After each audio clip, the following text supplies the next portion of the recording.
Le monde des djinns est un mystère qu'Allah le Tout-Puissant a choisi de nous cacher. Il les a créés pour qu'ils l'adorent. Ils vivent parmi nous, nous voient, mais nous ne les voyons pas.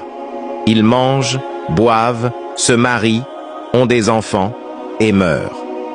Allah dit dans le noble Coran, « Rappelle-toi, lorsque nous dîmes aux anges, prosternez-vous devant Adam, et qu'ils se prosternèrent, sauf Iblis qui était issu des djinns et qui s'éleva contre l'ordre de son Seigneur.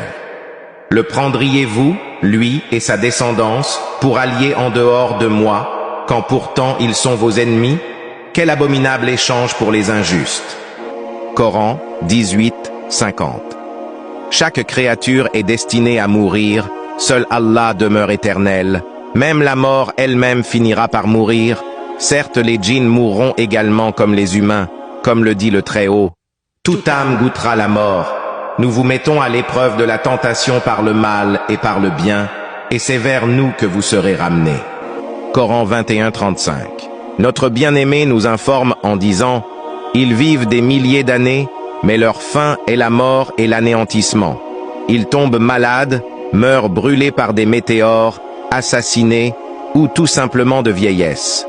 Cependant, grâce aux pouvoirs exceptionnels qu'Allah leur a accordés, ils ne se noient pas et ne meurent pas en tombant de hauteur.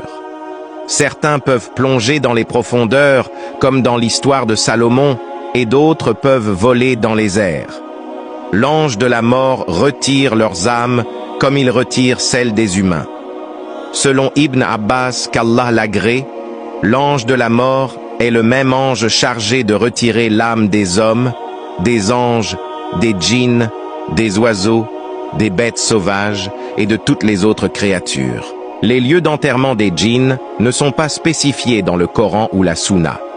Cependant, les savants, par leurs recherches et leur savoir, disent que les djinns ne sont pas enterrés car ils sont créés du feu, tandis que les humains sont enterrés sous terre car ils sont créés d'ailes. Ils meurent donc par brûlure, puis ils seront ressuscités comme les humains au jour du jugement. Allah, qu'il soit loué et exalté, a bien averti les djinns et les humains en disant « Ô peuple des djinns et des humains, des messagers surgis d'entre vous, ne vous sont-ils pas venus vous parler de mes signes et vous avertir de la rencontre de votre jour-ci? Ils diront « Nous témoignons contre nous-mêmes. » La vie en ce bas monde les ayant abusés, ils témoigneront contre eux-mêmes d'avoir été mécréants. Coran 6, 130. Ô Allah, accorde-nous une bonne fin. Allah est le plus savant.